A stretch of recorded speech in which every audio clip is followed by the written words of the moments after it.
Assalamu alaikum. Welcome to Dialogue. I'm Taimur, Shamil. The Asia Pacific group of the FATF team was visiting Pakistan this week. They met different institutions and they also saw the way Pakistan is implementing the FATF clauses, the points that were there in the new list, 15, 16 points. Pakistan has been fighting terrorism and extremism for the last several years, I would say. And Pakistan has successfully fought the terrorist organizations. But there are some technical points, and FATF has been working on Pakistan, with Pakistan for that matter. There have been points in those FATF points that were basically emphasizing on Pakistan to take action against the money laundering and counter-terrorism financing, terrorism financing for that matter. Pakistan has ensured the FATF team that Pakistan is working on it, and Pakistan would do anything to make Pakistan itself more secure for its own citizens and for the world. At the same time, there were very important meetings this week, which were presided by the Prime Minister himself on national security and on National Action Plan. There are reports about the National Action Plan 2 as well. There were some gaps certainly in the previous National Action Plan, and since the society is evolving, times are changing, Pakistan has to step up its fight against the terrorist organizations or individuals or groups that are operating inside Pakistan or which have the potential to operate.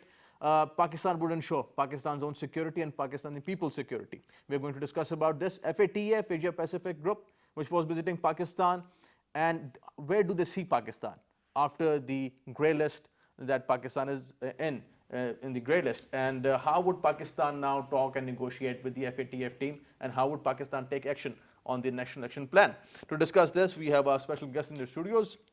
Our first guest is Air Commodore retired Ghulam Mujadid. He's an expert on Pakistan's national security and also on the security affairs. So welcome to the show. Our second guest is Dr. Khurram Iqbal. He is a professor of National Defense University and also an expert on national counter-terrorism and the terrorist organizations operating inside Pakistan and elsewhere in the region. Welcome to the show, sir. Our third guest is Mr. Zahid Ghishkori, renowned senior journalist and expert on the security affairs. Welcome to the show, Mr. Ghishkori.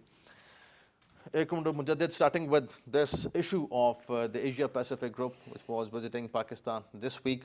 They held the meetings with different institutions. The reports are that perhaps they weren't very happy with the developments on the Pakistani side, what is happening inside Pakistan. So there are mixed reports, what we see in the media. How do you see these meetings and the Asia Pacific Group and their meetings with institutions? Well, I think meetings under the APG are continuation of the process that started about a year back by when Pakistan was put into the grey list. And then over a period of time, there were certain actions required to be taken by Pakistan in coordination with the FATF under the guidance that were provided by the FATF, and in the various meetings that took place in the January this year, as indeed this meeting. So the progress on the implementation of those points was discussed and all. Of course, the meeting gave very positive vibes onto many aspects that Pakistan has undertaken. For example, the regulatory frameworks that are in place and all that. However, as far as the practical implementation of these points is concerned, which is actually the crux of the thing, you might have something very nicely written and texted or scripted, but its actual proof of its effectiveness lies in how it is being implemented.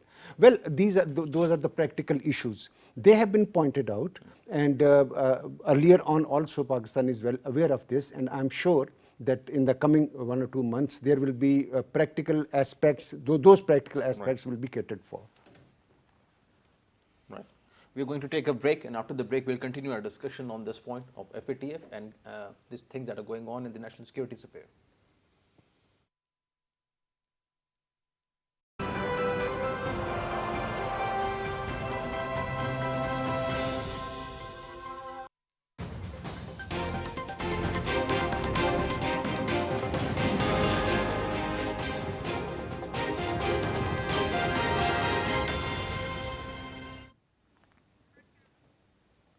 Welcome back. We are discussing Pakistan and the FATF The Asia Pacific group of an affiliate of FATF was visiting Pakistan this week. They met different institutions here in Pakistan, and they also saw the implementation of FATF points. Dr. Iqbal, talking about FATF and the Asia Pacific group that was visiting Pakistan, where do you now see the next meeting of FATF and Pakistan's coordination with the FATF? Where do you see Pakistan in the next couple of weeks? Taimur, the next meeting, as we have come to know, will take place in Colombo in May, and from March onwards, Pakistan has to work on 15 different points. Most of those points are technical nature, but they can be summed up into 4 broader categories. Number 1 is to increase interprovincial coordination between different state agencies to counter terrorist financing and money laundering. The second is to prevent the cash couriers through effective border management.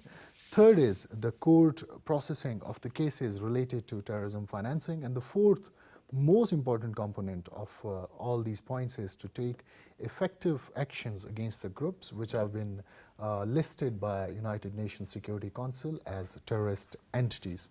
Well, if you look at the 4 points, even in today's media, what we have seen is that with regards to money laundering, Asia Pacific Group has shown satisfaction on the steps taken by Pakistan.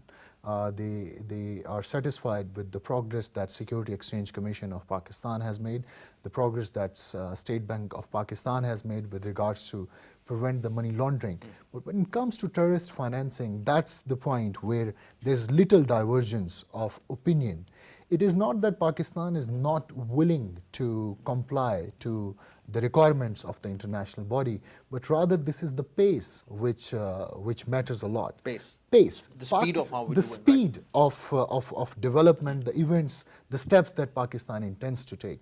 Pakistan is firmly of the view that Pakistani context is pretty specific. There are few groups who are very well entrenched into the society, and any action which is rash could be counterproductive, and it could reverse the gains that Pakistan has made so far against terrorism.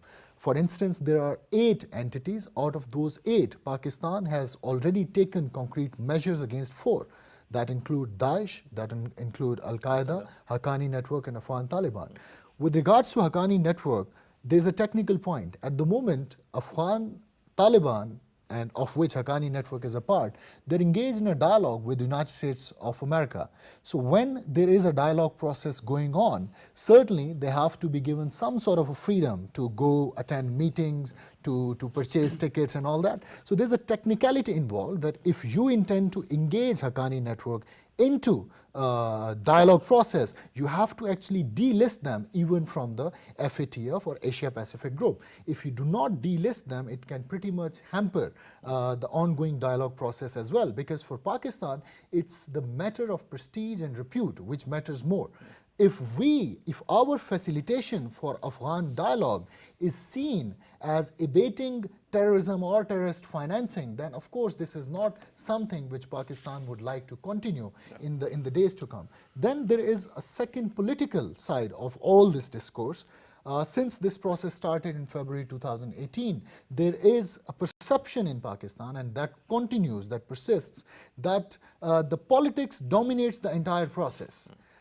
This FATF thing started right after President Donald Trump tweeted, in which he blamed Pakistan for harboring terrorism. And in February 2018, we saw how FATF basically started coming hard against Pakistan to put it to include it in the grey list.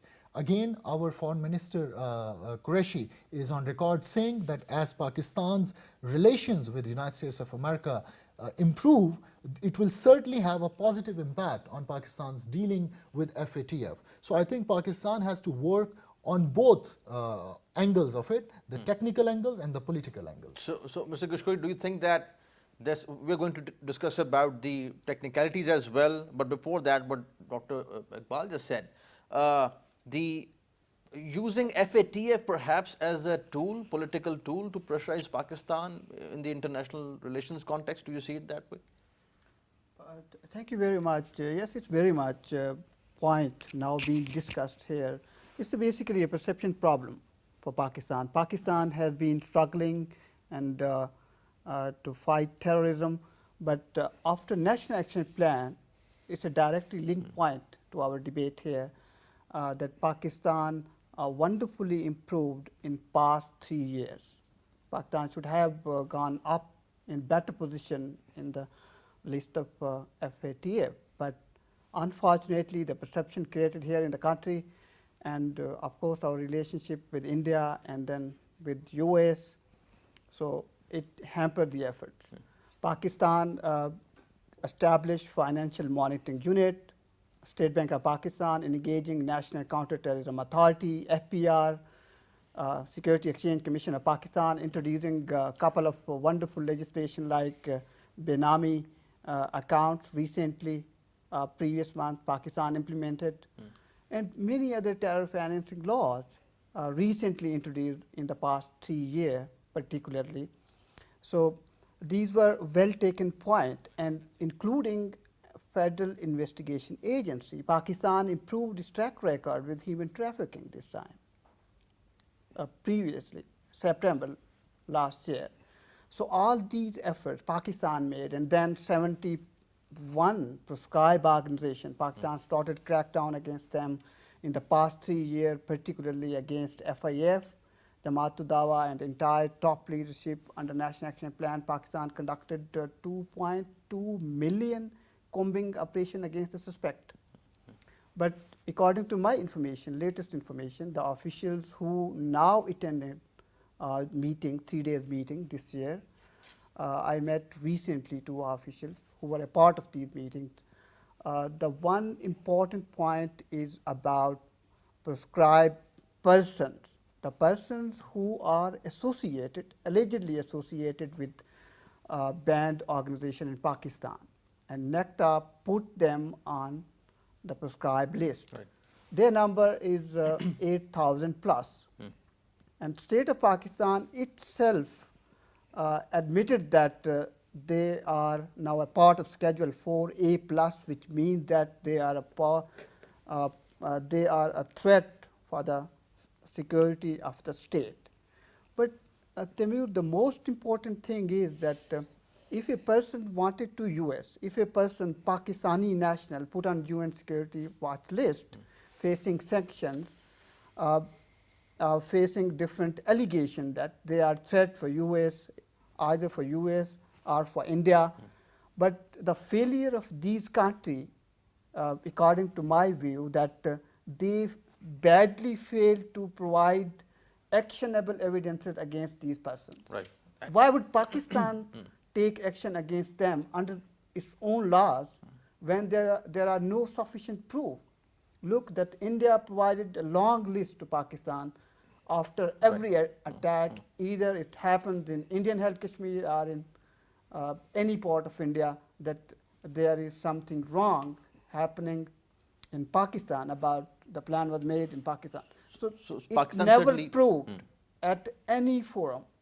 This is very important thing, and this is very point Pakistan has to take up and improve itself, its own international diplomacy to make and improve Pakistan image. Rightly said, but Commander Mujadid, talking about this whole FATF and the discourse around FATF, there are certain things that are very important. One is, as Dr. Iqbal was saying, the terror financing and the money laundering.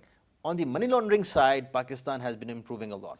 On the terror financing, things are technical, very technical. As Mr. Ghishkori is saying, as Dr. Iqbal is saying, Pakistan has its own way of addressing the issues at home. We have different situation inside Pakistan, and it is only Pakistan that understands its own, let's say, limitations and strengths. Do you think that external pressures can make us do things or expedite the process? How should we address this issue? Well, I think Pakistan has been on the grey list about 4 or 5 years back also, for about 2 years. That was a time that we were very good, we had good relations with the United States of America. But now in the FATF, what happened was that there were certain countries, as the procedure of FATF, that moved against Pakistan's lack of so-called measures on counter-terror finances. And then ultimately we got into the grey list. As opposed to the ones who wanted us to be in the grey list, we very well had our friends. Pakistan is a very great country. We should have our friends. And in the earlier occasions, they were there to say, no, we do not side with this opinion. And hence, unfortunately, what happened was that all those friends whose voices there in the FATF are as important as United States of America, they, for their own reasons, did not come up in our favor. No, I mean, we couldn't say that the United States of America bears a weight which is actually more than China or our other, international community and all that. What it amounts to say is that, and I also go along with this, that the regulation and the philosophy of FATF is not anti-country. It is there to help country go over with the problems that relate to money laundering, anti-financing, as well as anti-proliferation of weapons of mass destruction. Very important, because within all these things are the measures that we need to take to, along with the international community, that ensure that the channels that can open towards this, proliferation of weapons of mass destruction are also closed or monitored by the countries. So I think technicality, yes, I will go along with it. And Pakistan, for its own reason, needs to, all they are asking is that the POs, that proscribed organizations, the practical steps at the local level, the district level, and the provincial level must be seen. There is a colossal amount of data. More than 8,000 suspicion transactions have occurred. They said this is a very good number, but please let us know how many of them actually pertain to the transactions that are related to these 8 entities that are there. Right. So I think this is a valid question that they are asking or something, and it is nothing. There is nothing difficult that why can't we handle them. So, Dr. Iqbal, we can. Do you think that we can address this issue of these, let's say, entities which are involved in the financing, let's say the terror financing on that side, as you were mentioning earlier? We have our own situation. It's technical, it's complex, and we have to address it in our own way. Would it be easy for Pakistan, and how can we communicate this thing to FATF? Do they understand this whole thing? Well, I think fighting terrorism finance is not only an international imperative, but this is also a national imperative as well. Prime Minister Imran Khan has recently said that if we are taking action against Jaish-e-Mohammed or these proscribed organizations, this is mainly because we are sincere in taking serious efforts against terrorism. As far as the pace of these efforts are concerned, I would say that since we became a part of international campaign against terrorism, Pakistan has long faced this do more mantra. But since then, we have tried to convince the world that our context is very specific. Our context is pretty complex. We will do things because this is in national interest to fight against terrorism, but we will do it at our own pace, at the time of our own choosing. When these international bodies are auditing Pakistan, they ignore the complicated nature of threat that the Pakistan faced at the moment. For example, like I said, against four groups which are included in the list, if there is one country which has taken the most effective actions, that is Pakistan. Daesh tried to make inroads into Pakistan but failed miserably. When it comes to Al-Qaeda, Pakistan has arrested and apprehended more than 1/3 leadership of Al-Qaeda from Pakistan. It was, I think the credit goes to Pakistani law enforcement and intelligence agencies. As far as the case of Haqqani network is concerned, I said they are a part of dialogue now that is going on with the Americans. With regards to Jaish-e-Mohammed, I would agree with Mr. Ghishkori that Lashkar-e-Taiba, yes, that's a proscribed organization by a particular act of United Nations. But that act of United Nations, Taimur, relates to groups linked to Al-Qaeda. So far, no investigator in the world has been able to establish Jaish-e-Mohammed's links with Al-Qaeda. Right. So that's the technical point on which China has put the discussion on hold and asked for a more genuine and serious discussion on the issue, because that's the technicality involved. And the second technical point with regards to Jaish-e-Mohammed is that even after Pulwama attack, that the dossier so-called shared by the Indian side, it has not been able to establish any link with Masood Azhar or the so-called leadership of Jaish-e-Mohammed that allegedly operate from Pakistan. So Pakistan will certainly take action against these proscribed organizations, but it's on time and pace, and I think putting deadlines as short as 15 days, 1 month, that's not going to help Pakistan or either Asia-Pacific group. Right. Now, just moving to our next topic, that is the National Action Plan. This week, Prime Minister Imran Khan presided important meetings on National Action Plan, and it was decided that the expert working groups to be set up for National Action Plan coordination, that is important for Pakistan, as we are discussing. Implementing NAP is very important.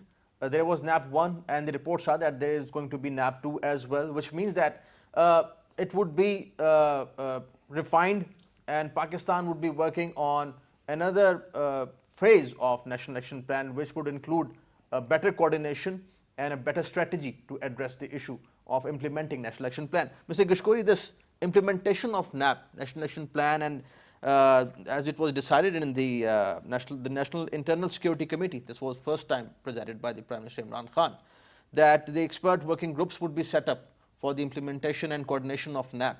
How do you see them? I think it was very due, and it's a timely effort for Pakistan and the government. It has been 4.5 years now. First National Action Plan, there were 20 points prepared by the then parliamentary committee. That's a wonderful initiative which not only paid Pakistan well, 80% violence dropped down in Pakistan under these circumstances. And yes, there were 4 or 5 important points, key points, which could not be addressed, even could not be touched by the government due to certain reasons. First of all, like curriculum reforms, registration of madrasas, curb against hate speeches, and there are many points which were fulfilled by the government, and there were a cooperation between civilian and Pakistan military, started a combat operation like that. So like FATA reform. So NAP 2 means that to make Pakistan a most peaceful country, and with including a part of CPAC security. So that's initiative, and I would strongly urge the all political parties, particularly the opposition, which refused to meet Shah Mahmood Qureshi. You know that yesterday it was a planned scheduled meeting. The leader of the opposition and Pakistan People's Party top leadership and other parliamentary leaders were supposed to meet up to finalize the National Action Plan 2 phase. Perhaps there is a strong possibility that another parliamentary committee would be sitting to negotiate and adding new points to NAP 2. So, but the most important thing for the NAP this time, there are certain new challenges for Pakistan. The situation is not like that as it happened after you know that APS attack in 2014, and now you know that violence dropped down in the country. FATA issue almost has been resolved now. It's part of Khyber Pakhtunkhwa, and other important issue with the NAP 2 continues to haunt many challenges, like that the extension of military courts. This is a very sensitive topic to deal with terrorist cases. So I don't know that either all political party would be part of that very important legislation. It's a time-taking process, because there is a possibility that now military courts on presidential order, presidential ordinances right now being forced, and there is a possibility that another presidential ordinance would come for next 3 months. So after that, either political parties coming up on a single table to get this very important Right, right. legislation Yes. passed from the parliament or not. So this point is also very important. Right. So the summary, just in 2 sentences, I want to tell you that around 3,000 suspect militant were arrested, and now more than 1,200 cases are being pleaded in different courts against them, and around 1,000 plus jet black terrorists were killed in these coming operations. So entirely the terrorism and the all proscribed organization and their second tier or third tier leadership eliminated is claimed by counterterrorism department in Punjab, in KPK, in other provinces. But yes, it's true, on the ground there is something very productive, positive result for the next action plan. Action plan. One. Certainly, and I think Pakistan certainly is on its way. The way we have fought, as Dr. Iqbal was saying earlier, we successfully fought these terrorist organizations, TTP and Al-Qaeda, Daesh for that matter, which were operating inside Pakistan. We eliminated all these, as you were saying. But Air Commodore Mujadid, it is about prestige and repute, as rightly said by Dr. Iqbal, that that matters a lot. What happened in Pulwama, let's say, there would be a lot of criticism from the Indian side. Our American friends too, they have some apprehensions that they would go for the FATF grey list as well. But there are internal challenges. We have to address all these. So looking at National Action Plan in the international pressure context as well, what should be done now? How should we work on it, and what is needed? You see, Taimur, Pakistan is our country. We are under pressure, we are under compulsion to make it stable and dignified. It is not because the world wants us, we want ourselves to be. The biggest and the greatest national action plan for us is our constitution. And rest everything is for a specific period under specific circumstances, just like NAP 1 or the forthcoming NAP 2. The idea is the same, that we need to stabilize, we need, I mean, this internal conflict or terrorism or whatever form and manifestation that it has no place in an organized society, and society like Pakistan or something. However, there are historical forces and international pressures and national kind of oversights that lead any nation towards this. But we are under the only pressure is on us is of Pakistani people, of Pakistani society. It must be stabilized.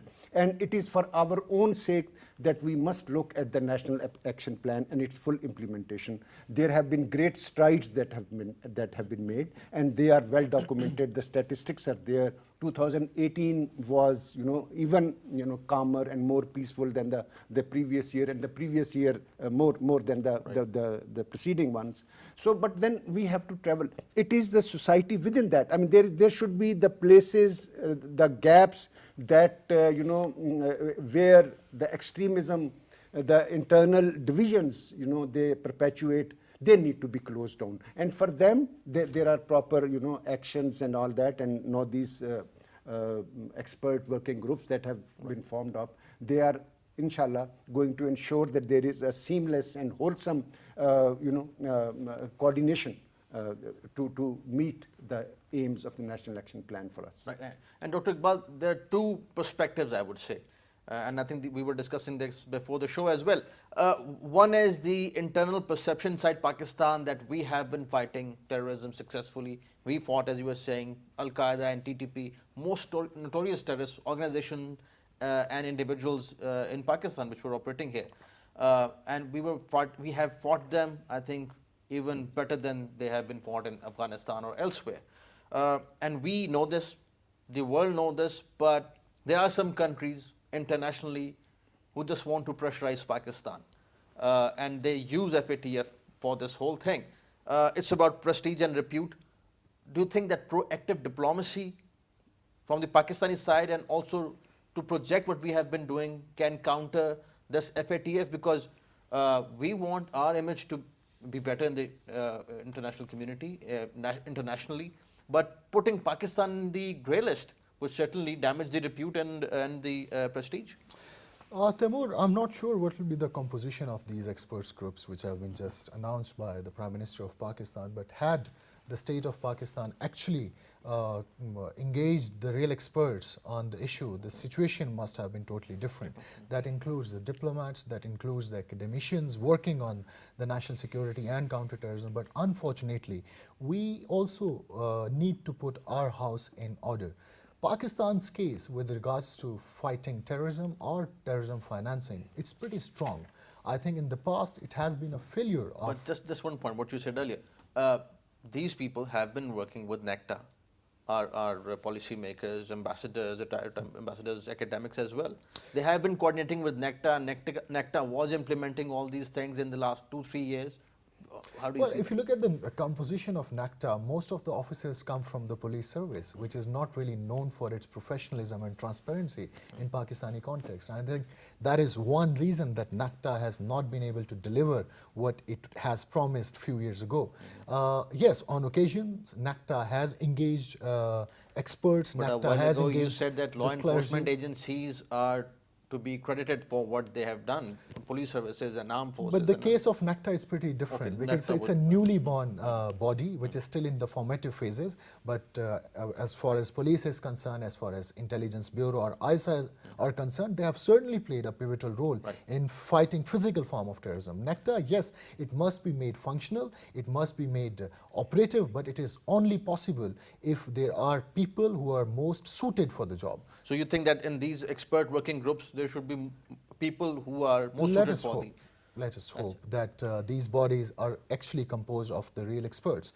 When it comes to the projection of Pakistan's case on international forums, it is not just the English-speaking media of Pakistan that will do that. Our diplomats will have to take the lead. Our academicians will have to take the lead. But as I've mentioned earlier, that there are 24 chairs that Pakistan had formed a few years ago. And those 24 chairs are lying vacant for more than 14 years. And we have not been able to choose or select one academic who is suited to basically go to those international universities and present Pakistan's case. So I think there are some systematic problems within Pakistan which must be resolved to put Pakistan's case effectively internationally. Mr. Ghishkori, lastly, your point briefly. FATF, international narrative, and how should we project Pakistan's narrative internationally? We have been fighting these terrorist organizations successfully. Yes, there are areas in which we should work, but how do you see it? That's a very important point. As Dr. Khurram said, that there are serious questions over performance of NECTA, because it's like when I'm covering NECTA from 2008 when I started my career. At that time, Mr. Tariq Khosa was the first one who was heading this very important body, and Pakistan very much inspired from NECTA from Pentagon. I also was lucky to be over there in 2014. So NECTA stand in a very difficult position. It's like when it be coping terrorism in Pakistan, it's like putting the cart before the horse, because there are not very much expert people sitting over there, only 114 overall staff. We don't have anybody from NECTA, but if we will try to take them on our show next time. But if you ask them, they say that there's dearth of perhaps resources and actually structural, structural things as well, and we need to make things more transparent in NECTA. To give people right job at the right time, at the right forum, and the placement of the people to deal with the right issues. Expert, as the Dr. was saying this thing, that the terrorism expert might be giving their input for that body. Like in NECTA, 90% staff is not familiar how to cope with terrorism. This is very unfortunate, because many officers left recently, and under Ehsan Ghani, the now a person who retired, I don't see that because there were no such opportunities. Even the intelligence directorate headed by a serving brigadier could not take off due to certain technical problems. I can't share here.